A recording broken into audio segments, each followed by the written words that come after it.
Sejam bem-vindos à minha casa, meus irmãos.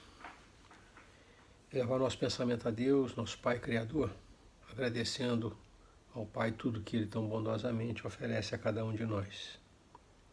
As oportunidades de crescimento que renova dia a dia, a oportunidade reencarnatória que nos concedeu. Agradecer também ao Mestre Jesus e aos bons amigos da espiritualidade, a companhia, o aconselhamento, rogando aos bons amigos que se mantenham conosco, nos auxiliando para que nós consigamos extirpar do nosso coração vícios, tendências ruins, nos auxiliando a alcançar o grande objetivo, a perfeição possível. Rogar aos bons amigos que estendam o seu olhar carinhoso aos nossos entes queridos, aos nossos irmãos da mediunidade, aos nossos irmãos em humanidade, nesses momentos de dificuldade e de dor. Por fim, rogar aos nossos amigos que nos auxiliem para que das leituras do dia de hoje nós consigamos extrair novas boas resoluções. Que a paz do Mestre Jesus inunde os corações dos nossos irmãos, que a luz do Mestre se derrame sobre o nosso ambiente de trabalho. Que assim seja. Nós estamos estudando o Livro dos Espíritos, a parte segunda do Mundo dos Espíritos, e nós estamos no capítulo 4, da pluralidade das existências. Nós já vimos 4 temas: a reencarnação, justiça da reencarnação, encarnação em diferentes mundos e transmigrações progressivas.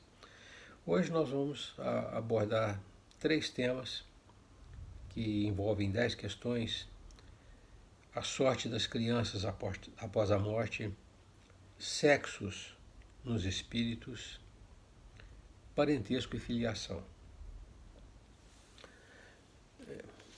Vamos iniciar então vendo a sorte das crianças depois da morte. Questão número 197. O Kardec pergunta ao nosso orientador: poderá ser tão adiantado quanto o de um adulto o espírito de uma criança que morreu em tenra idade, que morreu muito novinha? O orientador responde assim: algumas vezes o é muito mais, porquanto pode dar-se que muito mais já tenha vivido e adquirido maior soma de experiência, sobretudo se progrediu. Aí o Kardec, em cima dessa questão, coloca outra. Pode então o espírito de uma criança ser mais adiantado que o do seu pai? O orientador responde: isso é muito frequente. Não o vedes vós mesmos tão amiudadas vezes na terra? As duas questões se prendem vamos dizer assim, aquela questão que todos nós temos isso, a criança que falece, que desencarna muito cedo, teria ela adquirido alguma experiência, teria ela se elevado?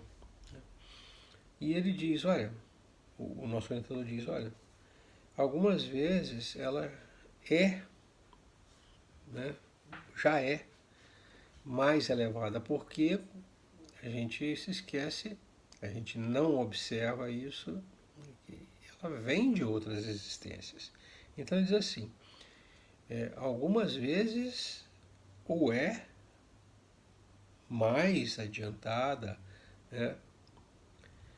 porquanto pode dar-se que tenha vivido muito mais e adquirido maior soma de experiência, sobretudo se progrediu.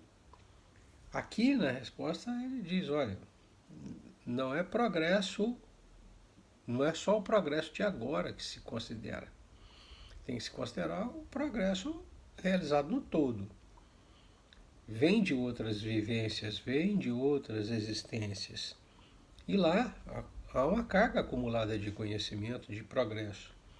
Então ele diz, se ela viveu muito mais, né, teve outras experiências, outras existências, né, traz uma carga muito maior. E aí a questão que fica, né, o pai em relação ao filho, não guarda relação. Pode ser que o pai seja mais verde, mais cru, menos vivido, menos experienciado do que o próprio filho, né? E ele diz, muitas vezes a gente vê isso. A miudadas vezes a gente vê isso, diz ele. Filhos que sobrepujam os pais, que ultrapassam os pais no conhecimento, em moralidade e tal, porque já detém uma carga maior. O que nós temos que fazer é separar de início, né, o que seja corpo, o que seja alma. O corpo é do presente momento, mas a alma vem de outros momentos, vem de outras existências. A gente não pode perder isso de vista. E a criança é uma alma que traz consigo a sua bagagem, a sua carga, né? Questão 198. O Kardec pergunta: não tendo podido praticar o mal, o espírito de uma criança que morreu em tenra idade pertence a alguma das categorias superiores?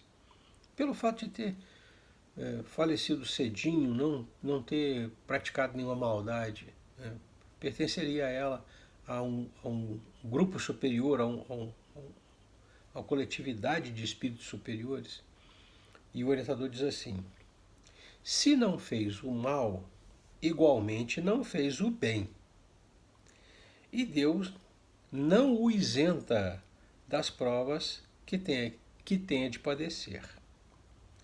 Se for um espírito puro, não o é pelo fato de ter animado apenas uma criança, mas porque já progredira até a pureza. A gente associa, né, o falecimento da criança a um anjo, a um anjinho. E é nessa direção que o Kardec questiona. Pelo fato de ter falecido muito novinho, pertencerá a um grupo de espírito superior?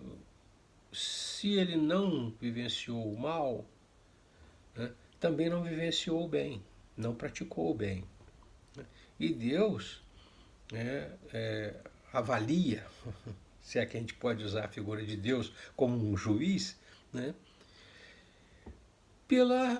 vamos dizer, pela contabilidade, bem e mal, pelo saldo que resta das experiências que a criatura viveu, né?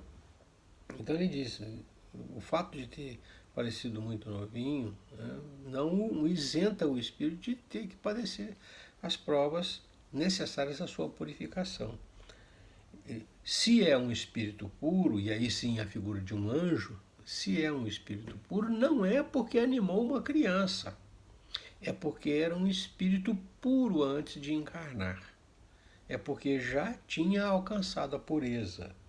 Não é o fato de ter falecido criança que dá a pureza, mas a vivência anterior, o progresso anterior. E aí a última questão aqui é a questão 199, e aí segue-se um comentário grande que eu acho que é muito mais esclarecedor. A 199, que tem um desdobramento, Kardec pergunta: por que tão frequentemente a vida se interrompe na infância? Por que crianças falecem? E aí o orientador responde: a curta duração da vida da criança pode representar para o espírito que a animava o complemento de existência precedentemente interrompida antes do momento em que devera terminar. E sua morte também, não raro, constitui provação ou expiação para os pais.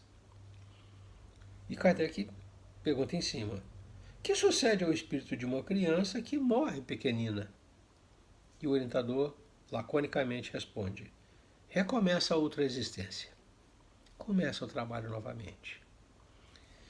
Aqui eu gostaria de chamar a atenção, né, porque tem tem uma mudança de ponto de vista que a gente tem que incorporar. Quando ele pergunta o porquê do falecimento da criança, né, ele enseja a visão sobre dois, vamos chamar assim, dois protagonistas da história. A criança que falece e os pais que carregam esse fardo doloroso. A curta vida da criança, diz ele, pode, não é, pode representar o complemento de uma existência anterior que foi interrompida antes do tempo previsto. Né? Então, a criatura desencarna por suicídio, ela desencarna antes do tempo, antes do que era programado. Né? Esse resto de experiência não vivido, vamos chamar essas provas, esses momentos não vivenciados ali, porque interrompeu a vivência mais cedo, são complementados numa existência posterior curta, suficiente para viver aquela experiência. O outro lado da história são os pais que geraram essa criança, que acolheram esse espírito no seu coração, né, e que vem falecer. E aí o orientador diz, e representa não raras vezes, aí o não raro, né, o pode é, vamos dizer assim, menos provável, uma possibilidade remota. Aqui ele diz não raro, quer dizer, na maioria das vezes. Na maioria das vezes constitui prova ou expiação para os pais. É um momento doloroso que os pais vivem que deve ser vivido. Precisam vivenciar. E aí ele faz um comentário grande a respeito dessa inocência, essa figura que nós temos.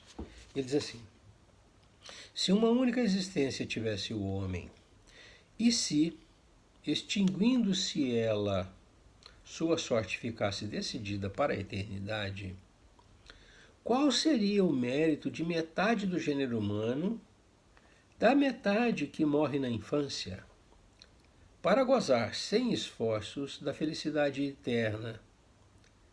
E com que direito se acharia isenta das condições às vezes tão duras a que se vê submetida a outra metade? Semelhante ordem de coisas não corresponderia à justiça de Deus. Com a reencarnação, a igualdade é real para todos. O futuro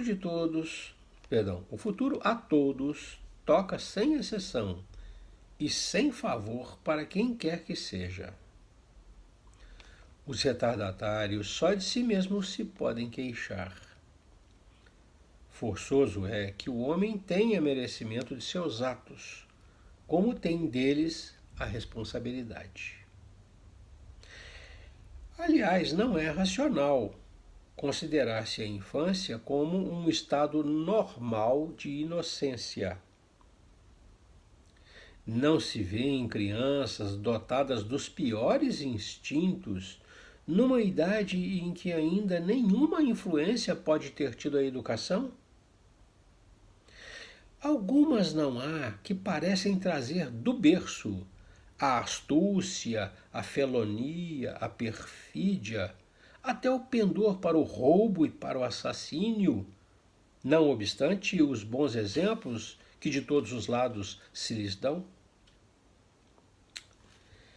A lei civil as absolve de seus crimes porque, diz ela, obraram sem discernimento.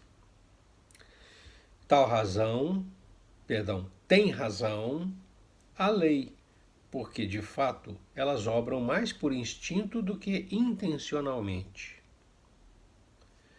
Donde, porém, provirão instintos tão diversos em crianças da mesma idade, educadas em condições idênticas e sujeitas às mesmas influências? Donde a precoce perversidade, senão da inferioridade do espírito, uma vez que a educação em nada contribuiu para isso? As que se revelam viciosas é porque seus espíritos muito pouco hão progredido. Sofrem, então, por efeito desta falta de progresso, as consequências, não dos atos que praticam na infância, mas de suas existências anteriores. Assim é que a lei é uma só para todos, e que todos são atingidos pela justiça de Deus. Aqui, nos detendo sobre essa observação, né, o orientador chama a atenção para o fato de que nós temos os indicativos do progresso do espírito pelo comportamento que as crianças esboçam. Eu sou pai, alguns que me ouvem também são pais, e olhando para trás, né, com alguma isenção, vão verificar que muitas vezes foram alertados pelos próprios filhos de que havia necessidade de intervenção, de correção, de reorientação. O espírito no corpo da criança, né, é um espírito com a carga de conhecimentos, de moralidade, que momentaneamente se encontra impedido de fazer tudo o que quer ou o que é por conta da imaturidade do corpo, limitação do corpo da criança. Então, quando ele alerta a gente, né, que existem os indicativos, né, que lá se esboça nos atos da criança aquela, vamos chamar, a carga precedente, né, de viciação ou de virtude, muitas vezes nós não damos importância, né, e deixamos que a coisa flua sob a perspectiva incorreta de que a criança é inocente. Efetivamente, ela não age, né, por intenção, ela age por instinto. São as suas tendências anteriores que a impulsionam naquela direção. Mas essas mesmas tendências anteriores apontam para os pais, para aqueles que têm o dever de orientar essa encarnação para o sucesso, né, de que ali deve ser feito um esforço corretivo. Então, essa nota ela é lapidar no sentido de mostrar para nós, né, que a ótica que nós temos, olhando para a infância, é uma ótica equivocada. Não é tudo que é desculpável, as feiuras que eles fazem não são belezinhas, né, porque eles são espíritos imortais com uma vivência grande anterior, né, incorporados à nossa vivência, trazidos à nossa vivência, ao nosso convívio, né, no caso dos pais, com a missão, né, de orientá-los na direção da perfeição. Vamos ao segundo tema. Sexos nos espíritos. Questão número 200. Tem sexos os espíritos? E o orientador responde: não como o entendeis, pois que os sexos dependem da organização. Há entre eles amor e simpatia, mas mais baseados na concordância dos sentimentos. Aqui, né, o Espírito coloca para nós um fundamento. Né? Ele diz, olha, sexo, entendido sexo, né? O sexo, o gênero, hoje se chama gênero, né? Todo mundo chama de gênero. Entendido gênero, masculino, feminino. Como vocês entendem, não. Porque os sexos, ou o gênero, né? O sexo depende da organização física. Então, é um conjunto, né? Espírito-corpo, em que o organismo é que determina o sexo. É isso que ele coloca. A capacidade do organismo, né, determina o sexo. E, olhando por outro lado, né, ele diz, olha, também não há atração conforme existe no campo físico. A atração, no caso dos espíritos, se dá pela concordância dos sentimentos. Então, essa questão para nós ela é fundamental, porque não existe, né, uma definição de espíritos machos e fêmeas, ou masculinos e femininos. Né?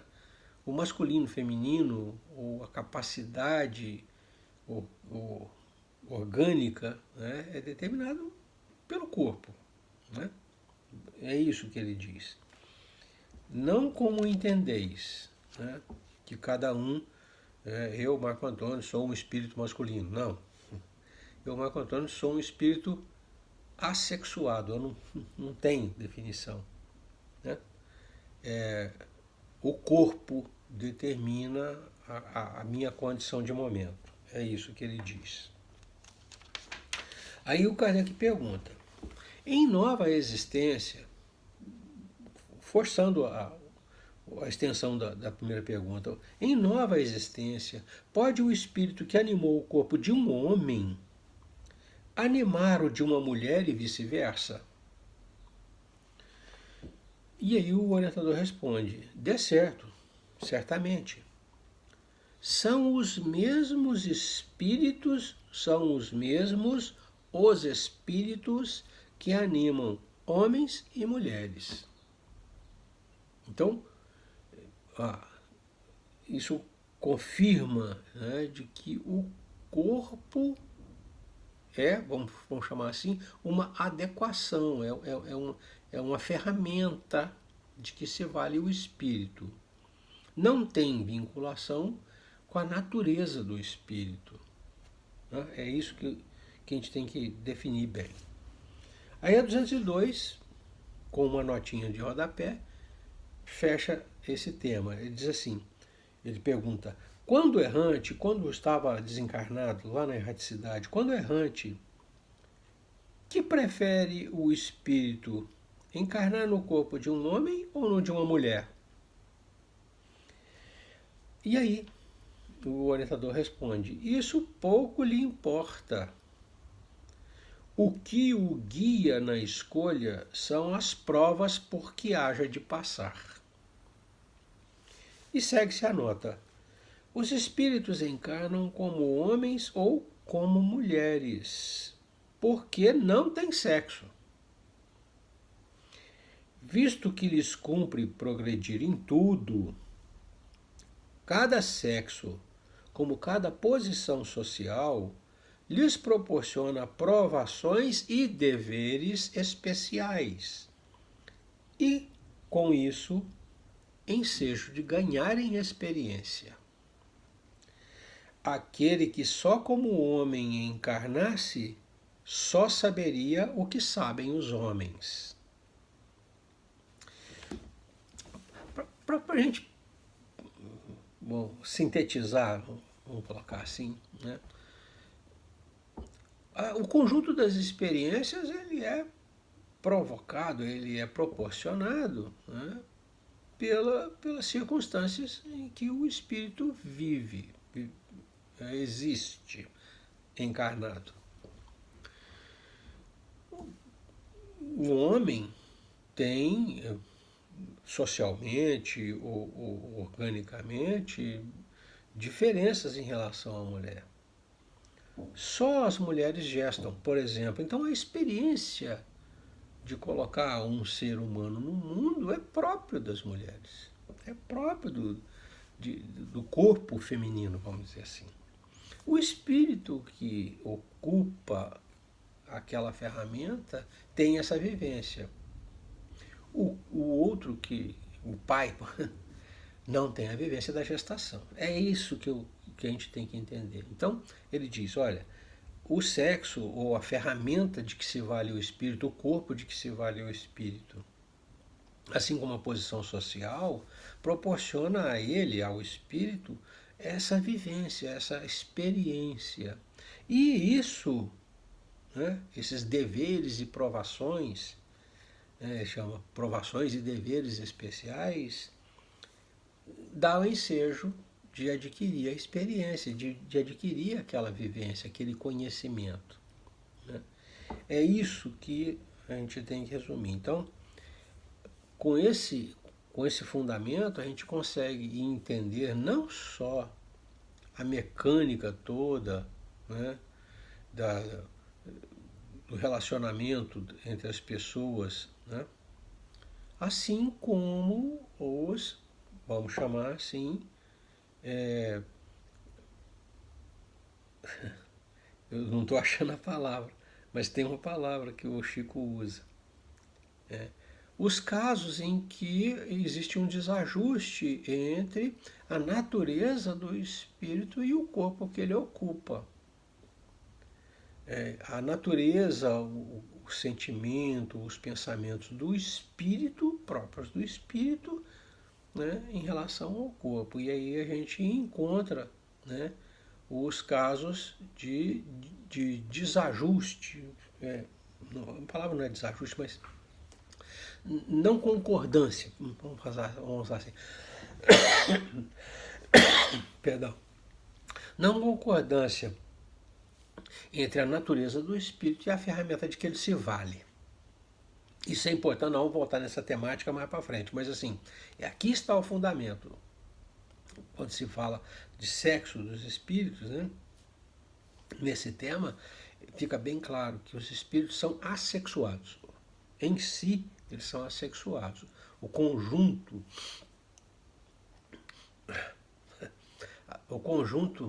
que caracteriza a sua natureza em sentimentos e em pensamentos é diferente da organização física, orgânica que ele ocupa para poder trabalhar no mundo. Né? São coisas diversas. Tá? E por fim, o terceiro tema, que é parentesco e filiação. Voltando ao caso dos pais e dos filhos, os pais acham que os filhos são a cara do pai. Os pais muito babões, né? Como eu, como todos os pais são meio babões. Né? E a gente se esquece que corpo e alma são coisas diversas. Né? 203. Transmitem os pais aos filhos uma parcela de suas almas ou se limitam a lhes dar a vida animal? Aqui, mais tarde, outra alma vem adicionar a vida moral. Os pais transmitem aos filhos mais do que o corpo, transmitem sua alma, né? Ou só transmitem o corpo, só concedem o corpo, né?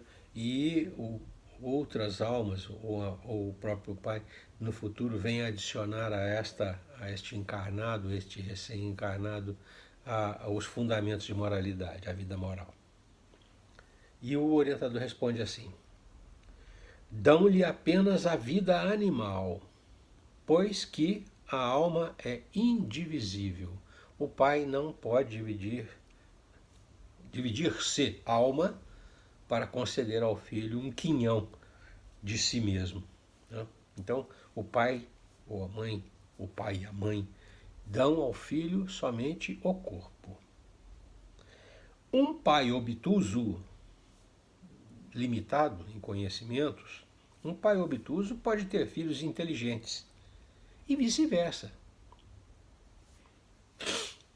Segue-se a questão 204. E aí Kardec pergunta: uma vez que temos tido muitas existências, a nossa parentela vai além da que a existência atual nos criou? A nossa família, parentela, né, é muito mais do que essa que a gente alcança com o conhecimento do momento. Meu pai, minha mãe, meus tios, que a gente constitui a família. A questão se dá por conta das reencarnações. Uma vez que temos tido muitas existências, a nossa família é maior do que essa que nós conhecemos atualmente. E aí o Espírito responde: não pode ser de outra maneira. A sucessão das existências corporais estabelece entre os espíritos ligações que remontam às existências anteriores, às vossas existências anteriores.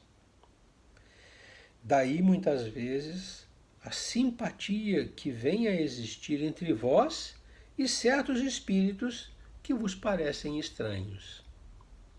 Muita gente diz: olha, é mais família minha do que... né?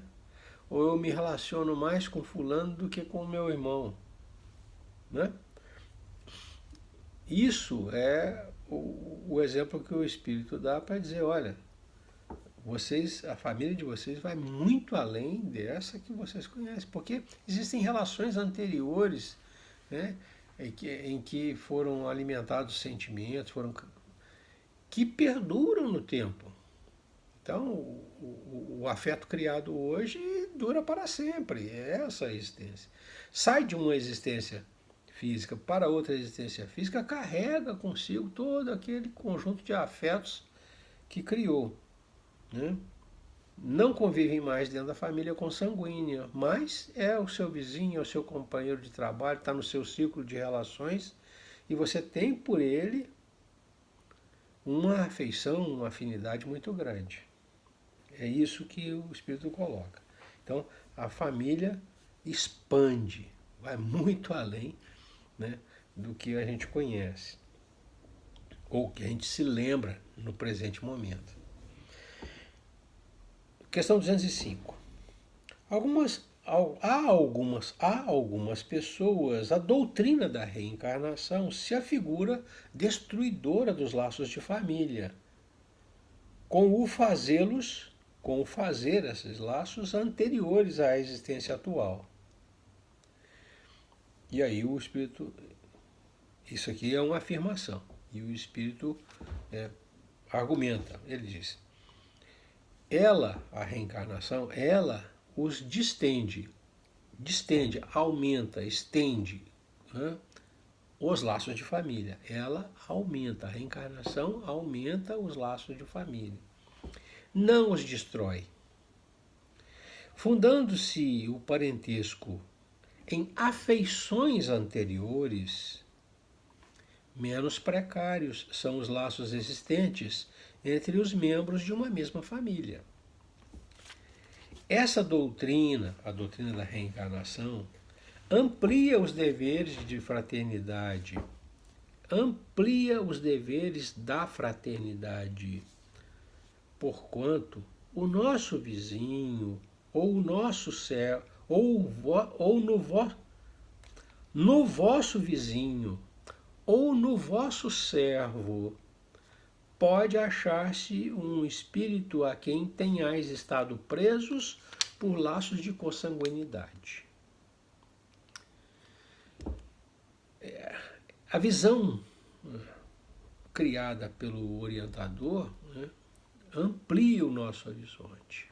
Então, o fato de nós termos desenvolvido afeições anteriormente não elimina os laços de família, ele amplia os laços de família. Então, aquele que você gosta e que está fora da sua família consanguínea, né, É um afeiçoado seu, é um parente seu, né, na medida em que você tem por ele carinho, afeto. É essa a colocação que ele coloca. Então ele diz, amplie os deveres da fraternidade, porque na nossa vizinhança, no nosso entorno, encontram-se, fora dos laços consanguíneos, muitas criaturas afeiçoadas, afins, que já foram em outra oportunidade nossa família consanguínea. Então, e aí o Kardec pergunta em cima disso, em cima dessa afirmação dele. Ela, a doutrina da reencarnação, ela, no entanto, diminui a importância que alguns dão à genealogia. Genealogia é o estudo da origem do indivíduo ou das famílias. Árvore genealógica, que é antepassados ilustres, tal, né? Genealogia. Ela, no entanto, a reencarnação diminui a importância que alguns dão à origem das famílias ou dos indivíduos, visto que qualquer um pode ter tido por pai um espírito que haja pertencido a outra raça ou que haja vivido em condição muito diversa. Aí o orientador comenta, ele diz, é exato. Mas essa importância, a importância que dão aos antepassados, às origens, né? Mas essa importância assenta no orgulho. E aí ele dá uma boa lição de moral. Ele diz assim, os títulos, a categoria social, a riqueza, eis o que esses tais veneram nos seus antepassados. Um que coraria de contar como ascendente honrado sapateiro, orgulhar-se-ia de descender de um gentil homem devasso. Digam, porém, o que disserem, ou façam o que fizerem, não obstarão a que as coisas sejam como são, que não foi consultando-lhes a vaidade que Deus formulou as leis da natureza. Então, se por um lado a reencarnação amplia os laços de família, né, distende os laços de família, por outro lado, tira a importância completa, né, de quem foi nosso antepassado, nosso antecedente. O fato de descender de fulano não me dá as qualidades de fulano. É essa a colocação que ele faz. Então ele diz, olha, aqueles que cultuam muito seus antepassados normalmente fazem isso por orgulho. Aquele que se envergonharia de ser filho de um sapateiro ou de uma lavadeira se sentiria muito honrado de ser filho de um homem devasso. É o que ele diz. E é verdade, né? Nós citamos com muita ênfase aqueles que nós consideramos importantes, aqueles que são simples, né? Não fazem muita diferença. É essa a colocação que ele faz. Então, essa origem toda não dá a nós nenhum privilégio, nenhuma vantagem. É só um exercício de orgulho. E ele ainda lembra, né? Olha, Deus não consultou a sua vaidade para criar as leis da natureza, né? As coisas são como são. Você agora pode estar numa determinada condição e agora mesmo em outra bem diversa, bem diferente, né? O que interessa são outras coisas, não a origem das famílias. E por fim a questão 206. Aí ele diz assim, ele pergunta, do fato de não haver filiação entre os espíritos, um espírito não gera outro espírito, filiação entre espíritos. Do fato de não haver filiação entre os espíritos dos descendentes de qualquer família, seguir-se-á que o culto dos avoengos, dos antepassados, seja ridículo. Cultuar os antepassados é ridículo, né? Ou ficaria aqui atrás um exercício de vaidade. E aí o orientador responde assim: de modo nenhum.